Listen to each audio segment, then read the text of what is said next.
میری نند بہت ہی مغرور اور بدتمیز تھی۔ اس نے خاندان کے کئی اچھے رشتے ٹھکرا دیے تھے اور کہتی تھی کہ وہ کبھی شادی نہیں کرے گی۔ ایک رات جب میں پانی لینے کچن میں آئی تو نند کے کمرے سے کسی مرد کے بولنے کی آواز آ رہی تھی۔ میں نے ڈرتے ڈرتے دروازے کی درز سے اندر جھانکا تو دیکھا کہ میری نند ایک شخص کے ساتھ بیٹھی ہنس رہی ہے۔ جب میں نے اس شخص کا چہرہ دیکھا تو میرے قدموں تلے سے زمین نکل گئی، کیونکہ میری نند کا رویہ ہمارے گھر میں سب کے ساتھ بہت ہی خراب اور ناقابل برداشت تھا۔ وہ خود کو بہت اعلیٰ اور باقی سب کو بہت حقیر سمجھتی تھی۔ اس کا غرور اور تکبر اس قدر بڑھ چکا تھا کہ وہ کسی سے سیدھے منہ بات تک کرنا پسند نہیں کرتی تھی۔ اس کی ہر بات میں ایک طنز اور کاٹ ہوتی تھی، جس کی وجہ سے گھر کا سکون ہمیشہ برباد رہتا تھا۔ اس کی صبح کا آغاز ہی نوکروں کو ڈانٹنے اور گھر والوں کو تانے دینے سے ہوتا تھا۔ اگر کھانے میں نمک ذرا سا کم یا زیادہ ہو جاتا تو وہ پورا گھر سر پر اٹھا لیتی تھی۔ اس کے نزدیک اس دنیا میں اس سے زیادہ خوبصورت، عقل مند اور سلیقہ شعار کوئی دوسری عورت نہیں تھی۔ میرے ساس اور سسر اس کی ان باتوں سے بہت زیادہ پریشان رہتے تھے۔ والدین نے اپنی طرف سے پوری کوشش کی کہ اس کی زندگی سنور جائے اور وہ اپنے گھر کی ہو جائے۔ انہوں نے اس کے لیے خاندان اور جان پہچان والوں میں سے کئی بہت اچھے پڑھے لکھے اور کھاتے پیتے گھرانوں کے رشتے تلاش کیے، لیکن اس نے ہر بار نہایت حقارت اور بدتمیزی کے ساتھ ان رشتوں کو ٹھکرا دیا۔ ایک بار میرے سسر کے ایک بہت پرانے اور گہرے دوست اپنے بیٹے کا رشتہ لے کر آئے۔ لڑکا بہت ہی نیک سیرت اور اچھے اخلاق والا تھا اور اس کا اپنا بہت بڑا کاروبار تھا۔ سب گھر والوں کو یہ رشتہ بہت پسند آیا اور ہمیں لگا کہ اب شاید ہماری نند کی شادی ہو جائے گی، لیکن جب وہ لوگ اسے دیکھنے کے لیے آئے تو اس نے ان کے سامنے بیٹھنے سے بھی انکار کر دیا، اور جب میری ساس نے اسے زبردستی ان کے سامنے بٹھایا تو اس نے ان مہمانوں کے منہ پر کہہ دیا کہ وہ لوگ اس کے جوتے کے برابر بھی نہیں ہیں، اور ان کی ہمت کیسے ہوئی کہ وہ اس کے لیے رشتہ لے کر آئیں۔ وہ لوگ بے حد شرمندہ ہوئے اور میرے ساس سسر کو ان سے ہاتھ جوڑ کر معافی مانگنی پڑی۔ اس دن کے بعد میرے سسر کئی دنوں تک صدمے کے باعث بستر سے نہیں اٹھ سکے، لیکن نند کی پیشانی پر پشیمانی کا ایک قطرہ تک نہیں آیا۔ وہ آنے والے مہمانوں کے سامنے بھی اپنی زبان کو لگام نہیں دیتی تھی اور انہیں ایسی کھری کھوٹی سناتی تھی کہ وہ لوگ بے عزت ہو کر ہمارے گھر سے ہمیشہ کے لیے روٹھ جاتے۔ اس کا ہمیشہ یہی کہنا ہوتا تھا کہ اس دنیا میں کوئی بھی شخص ایسا پیدا ہی نہیں ہوا جو اس کے معیار پر پورا اتر سکے یا جس کے ساتھ وہ اپنی زندگی گزارنے کا سوچ سکے۔ وہ ہر وقت یہی اعلان کرتی رہتی تھی کہ وہ اپنی پوری زندگی اکیلی گزار دے گی اور کبھی کسی صورت نکاح نہیں کرے گی۔ اس کی اس ضد اور متکبرانہ رویے نے والدین کو اندر سے توڑ کر رکھ دیا تھا، لیکن کوئی بھی اس کے غصے کی وجہ سے اس کے سامنے بولنے کی ہمت نہیں کرتا تھا۔ میرا شوہر جو کہ اس کا بڑا بھائی تھا، وہ بھی اپنی بہن کی ان حرکتوں پر خاموش رہتا تھا، کیونکہ جب بھی اس نے اسے سمجھانے کی کوشش کی تو اس نے رو رو کر اور چیخ چیخ کر ایسا ہنگامہ کیا کہ محلے والوں تک آوازیں جانے لگی۔ دن اسی طرح گزر رہے تھے اور اس کا غرور روز بروز آسمان کو چھو رہا تھا۔ مجھے بھی اس سے بات کرتے ہوئے ڈر لگتا تھا کہ نہ جانے وہ کس بات پر ہنگامہ کھڑا کر دے۔ اس لیے میں ہمیشہ اس کے راستے سے ہٹ کر چلنے کی کوشش کرتی اور اپنا سارا وقت گھر کے کاموں میں گزار دیتی۔ میں ہمیشہ یہی دعا کرتی گھر میں امن قائم رہے، لیکن اس کا غصہ کسی نہ کسی بات پر بھڑک ہی اٹھتا تھا اور پورے گھر کا ماحول خراب ہو جاتا تھا۔ اس نے اپنے کمرے کو بھی ایک قلعے کی طرح بنا رکھا تھا جہاں کسی کو بھی بغیر اجازت جانے کی ہمت نہیں ہوتی تھی۔ گھر کے سارے کام ہم سب مل کر کرتے، لیکن وہ اپنے بستر پر بیٹھی حکم چلاتی رہتی، اور اگر کوئی کام اس کی مرضی کے خلاف ہو جاتا تو وہ قیامت برپا کر دیتی۔ اس کی اس حالت پر رشتہ داروں نے بھی ہمارے گھر آنا چھوڑ دیا تھا، کیونکہ کوئی بھی اپنی بے عزتی کروانا پسند نہیں کرتا تھا۔ پھر ایک رات ایسا واقعہ پیش آیا جس نے پوری دنیا کو ہلا کر رکھ دیا اور میری سوچ کے تمام زاویے یکسر بدل کر رکھ دیے۔ سردیوں کی وہ ایک لمبی، خاموش اور تاریک رات تھی۔ اس سال سردی کچھ زیادہ ہی پڑ رہی تھی، اور رات کے وقت تو ٹھنڈی ہوائیں سیدھا ہڈیوں تک پہنچتی محسوس ہوتی تھی۔ آسمان پر بادل چھائے ہوئے تھے، جس کی وجہ سے چاند کی روشنی بھی زمین تک نہیں پہنچ پا رہی تھی، اور ہر طرف مکمل تاریکی کا راج تھا۔ گھر کے سبھی افراد رات کا کھانا کھا کر اپنے اپنے کمروں میں جا چکے تھے، اور ہر طرف سناٹا چھایا ہوا تھا۔ رات کے شاید 2 یا 3 بج رہے ہوں گے جب اچانک میری آنکھ کھل گئی۔ مجھے اپنے گلے میں شدید خشکی اور پیاس محسوس ہو رہی تھی۔ ایسا لگ رہا تھا جیسے میرے حلق میں کانٹے چبھ رہے ہوں۔ میں نے نیند کے خمار میں اپنے بستر کے پاس رکھی ہوئی میز پر پانی کا برتن تلاش کیا، لیکن وہ بالکل خالی تھا۔ مجھے یاد آیا کہ شام کو گھر کے کاموں کی تھکاوٹ کی وجہ سے میں اس میں پانی بھرنا بھول گئی تھی۔ پیاس کی شدت اتنی زیادہ تھی کہ مجھے مجبوراً اپنے گرم اور نرم بستر سے اٹھنا پڑا۔ میں نے اپنے اوپر ایک گرم چادر اوڑھی اور خاموشی سے اپنے کمرے کا دروازہ کھول کر باہر نکلی اور دبے قدموں باورچی خانے کی طرف چل پڑی۔ گھر میں ہر طرف گہرا اندھیرا تھا، اور میری ہلکی سی آہٹ بھی اس رات کی خاموشی میں بہت صاف اور خوفناک حد تک واضح سنائی دے رہی تھی۔ مجھے ایسا لگ رہا تھا جیسے میرے قدموں کی آواز سے کوئی جاگ نہ جائے۔ میں دیواروں کا سہارا لیتی ہوئی آگے بڑھ رہی تھی۔ سردی کی وجہ سے فرش کا پتھر برف کی طرح ٹھنڈا ہو رہا تھا، اور میرے ننگے پاؤں سن ہو رہے تھے، لیکن پیاس نے مجھے آگے بڑھنے پر مجبور کر رکھا تھا۔ میں آہستہ آہستہ چلتے ہوئے جب باورچی خانے کے قریب پہنچی تو مجھے اچانک ایک عجیب سی آواز سنائی دی۔ میں اپنی جگہ پر بت بن کر رک گئی، اور میرے کان کھڑے ہو گئے۔ باورچی خانے کے بالکل ساتھ ہی میری نند کا کمرہ تھا، اور یہ آواز بالکل میری نند کے کمرے سے آ رہی تھی۔ میں پہلے تو سمجھی کہ شاید رات کے اندھیرے اور خاموشی کی وجہ سے یہ میرا کوئی وہم ہے، یا شاید باہر صحن میں تیز ہوا کی وجہ سے کوئی چیز گری ہے، یا کوئی بلی اندر آ گئی ہے۔ لیکن جب میں نے اپنی سانسیں روک کر اور کان لگا کر توجہ سے سنا، دھیان سے سنا، تو وہ آواز اور زیادہ واضح ہو گئی۔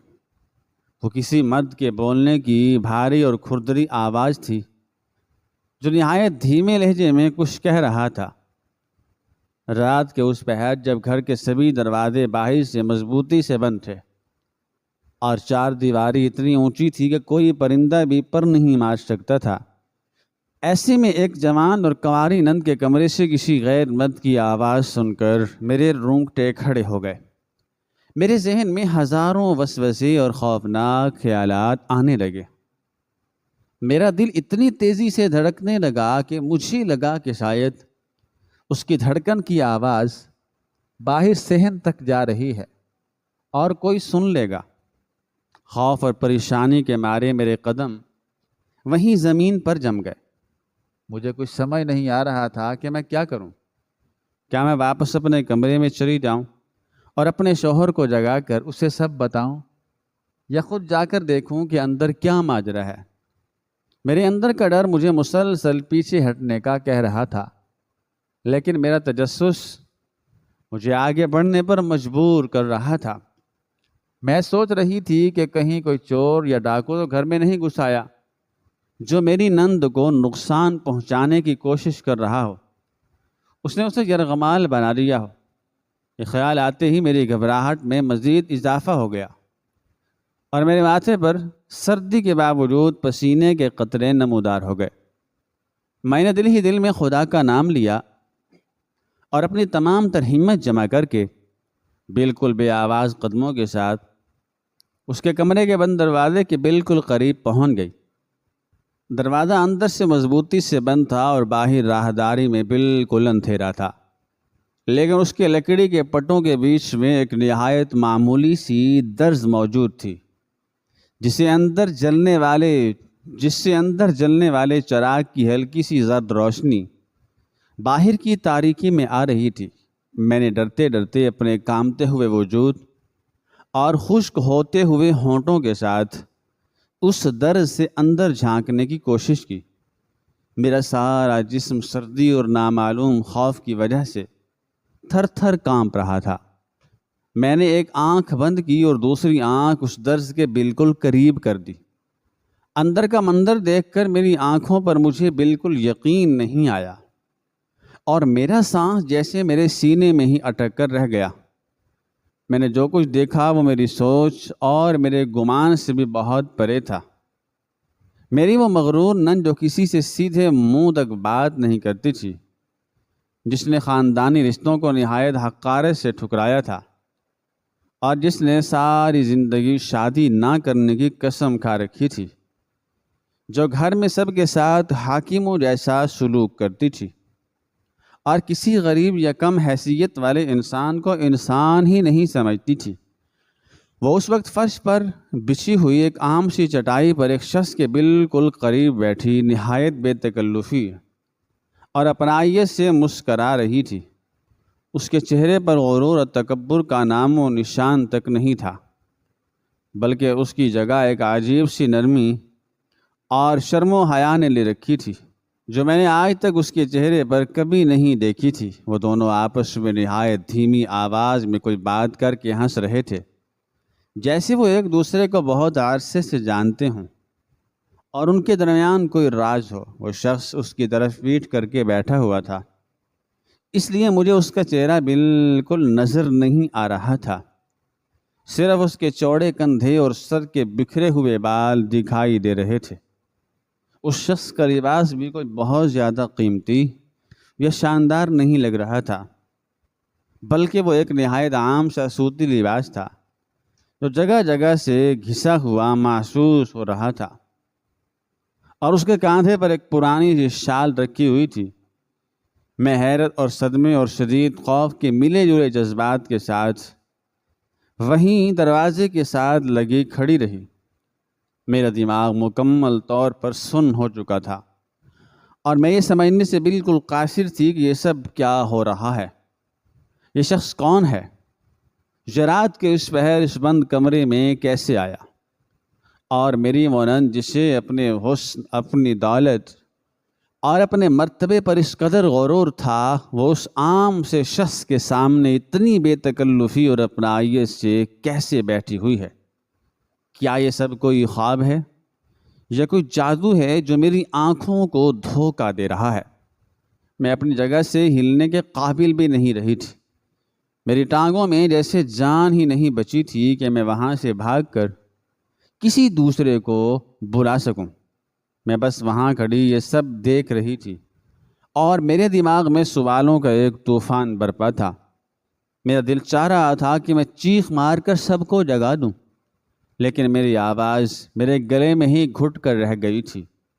پھر اچانک وہ شخص میری نند کی کہی ہوئی کسی بات پر زور سے ہنستا ہوا ہلکا سا پیچھے کی طرف مڑا، اور کمرے میں جلتے ہوئے چراغ کی وہ ہلکی اور زرد سی روشنی سیدھی اس کے چہرے پر پڑی، اور اس کا چہرہ روشنی میں بالکل میری نظروں کے سامنے آ گیا۔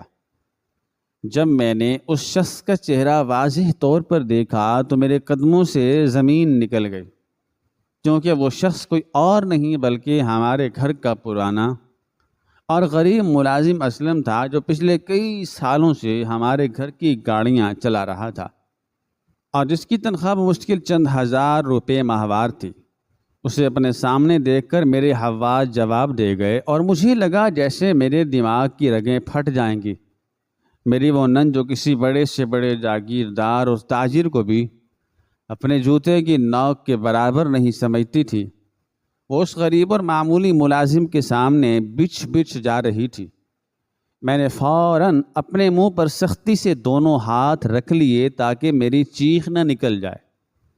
مجھ سے مزید وہاں کھڑا نہیں رہا گیا اور میں تیزی سے مگر دبے قدموں واپس مڑی اور سیدھا اپنے ساس سسر کے کمرے کی طرف بھاگی۔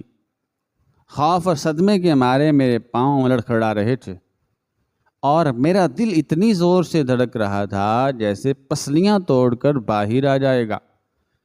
میں نے روتے اور ہانپتے ہوئے انہیں گہری نیند سے جگایا اور بنا کوئی بات چھپائے سب کچھ سچ سچ بتا دیا۔ میری ساس تو یہ سنتے ہی اپنا سینہ پیٹنے لگیں اور ان کی آنکھوں سے آنسو بہنے لگے، جبکہ سسر کا چہرہ غصے، صدمے اور ناقابل یقین کیفیت سے بالکل سرخ ہو چکا تھا۔ انہوں نے اسی وقت میرے شوہر کو بھی اٹھایا، جو یہ بات سن کر غصے سے کانپنے لگا، اور ہم سب مل کر غصے سے بھرے ہوئے تیز قدموں کے ساتھ نند کے کمرے کی طرف بڑھے۔ راہداری میں ہماری آہٹ سے ماحول اور بھی خوفناک ہو گیا تھا۔ میرے سسر نے پوری طاقت سے دروازے کو دھکا دیا۔ دروازہ ایک زوردار آواز کے ساتھ کھل گیا۔ اندر کا منظر دیکھ کر سب کے قدموں تلے سے زمین نکل گئی۔ نند اور اسلم دونوں ہمیں اچانک سامنے دیکھ کر خوف سے اچھل پڑے اور ان کے چہروں کا رنگ بالکل سفید پڑ گیا۔ اسلم تو ڈر کے مارے کانپنے لگا اور اس کی نظریں جھک گئیں۔ میرے سسر نے آگے بڑھ کر اسلم کے منہ پر ایک زوردار تھپڑ رسید کیا اور گرجدار آواز میں پوچھا کہ اس کی یہ ہمت کیسے ہوئی کہ وہ ان کے گھر کی عزت پر ہاتھ ڈالے۔ تب میری نند نے روتے ہوئے آگے بڑھ کر اسلم کو بچانے کی کوشش کی اور سب کو بتایا کہ اس نے 6 ماہ پہلے ہی اسلم سے عدالت میں جا کر خفیہ نکاح کر لیا تھا، اور اس کا وہ سارا غرور اور اچھے رشتوں کو حقارت سے ٹھکرانا محض ایک ڈھونگ تھا تاکہ کوئی اس کی شادی پر زور نہ دے سکے اور وہ اسلم کے ساتھ اس گھر میں چھپ کر مل سکے۔ اس نے نہایت بے شرمی سے کہا کہ وہ اسلم کے بغیر نہیں رہ سکتی اور اس کے ساتھ ہی اپنی باقی زندگی گزارے گی۔ یہ سن کر میرے سسر پر جیسے آسمان ٹوٹ پڑا۔ ان کی ساری زندگی کی محنت اور خاندانی عزت خاک میں مل گئی تھی۔ میری ساس دھاڑیں مار مار کر رونے لگی اور اس دن کو کوسنے لگی جب انہوں نے اسے پیدا کیا تھا۔ میرے شوہر نے آگے بڑھ کر بہن کو مارنے کی کوشش کی، لیکن سسر نے اسے روک دیا اور انتہائی سرد مگر کانپتی ہوئی آواز میں اعلان کیا کہ آج سے ان کی کوئی بیٹی نہیں ہے، اور انہوں نے اپنی تمام جائیداد و دولت سے اسے ہمیشہ کے لیے بے دخل کر دیا ہے۔ انہوں نے اسے اسی وقت اسی عام سے سوتی جوڑے میں بغیر کوئی ساز، بغیر کوئی سامان یا زیور لیے اسلم کے ساتھ دھکے دے کر گھر سے باہر نکال دیا تھا اور صدر دروازہ ہمیشہ کے لیے بند کر دیا۔ اس رات کی سردی میں وہ دونوں خالی ہاتھ سڑک پر کھڑے تھے اور اس کے پاس سر چھپانے کی کوئی جگہ نہیں تھی۔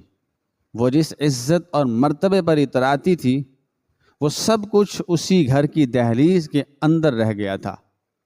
اگلے کئی دنوں تک محلے اور خاندان والوں میں طرح طرح کی باتیں بنتی رہیں اور ہمارے گھر والوں نے نہایت شرمندگی کے مارے گھر سے نکلنا بھی چھوڑ دیا۔ میری ساس کی صحت اس صدمے سے اتنی خراب ہو گئی کہ وہ بستر سے لگ گئیں، اور میرے سسر نے لوگوں سے ملنا جلنا بالکل ترک کر دیا۔ دوسری طرف میری نند، جس نے کبھی اپنے ہاتھوں سے ایک گلاس پانی بھی نہیں لیا تھا، اسے اب اسلم کے چھوٹے اور کچے گھر میں جھاڑو پونچھا اور برتن دھونے پڑتے تھے۔ اسلم کی کمائی اتنی نہیں تھی کہ وہ اس کی فرمائشیں پوری کر سکتا، اس لیے ان کے درمیان روزانہ جھگڑے ہونے لگے۔ وہ اسلم جو کبھی اس کے سامنے سر جھکا کر کھڑا رہتا تھا، اب اس پر ہاتھ اٹھانے لگا تھا۔ وہ اپنے کیے پر بہت پچھتاتی تھی، اور یہ کئی بار اس نے میرے ساس سسر سے معافی مانگنے کی کوشش کی، لیکن انہوں نے اس کے لیے اپنے دل اور گھر کے دروازے ہمیشہ کے لیے بند کر دیے تھے۔ میری نند کا سارا تکبر اور شاہانہ زندگی ایک ہی رات میں ہمیشہ کے لیے ختم ہو گئی، اور وہ اپنے اسی ملازم شوہر کے ساتھ 2 وقت کی روٹی کو ترستی ہوئی انتہائی غربت، بدحالی اور رسوائی کی زندگی گزارنے پر مجبور ہو گئی۔ آج وہ ایک خستہ حال کرائے کے مکان میں رہتی ہے، جہاں اسے روزانہ طعنے اور ذلت برداشت کرنی پڑتی ہے، اور اس کا سارا غرور اب ماضی کا ایک تلخ اور بھیانک خواب بن کر رہ گیا ہے۔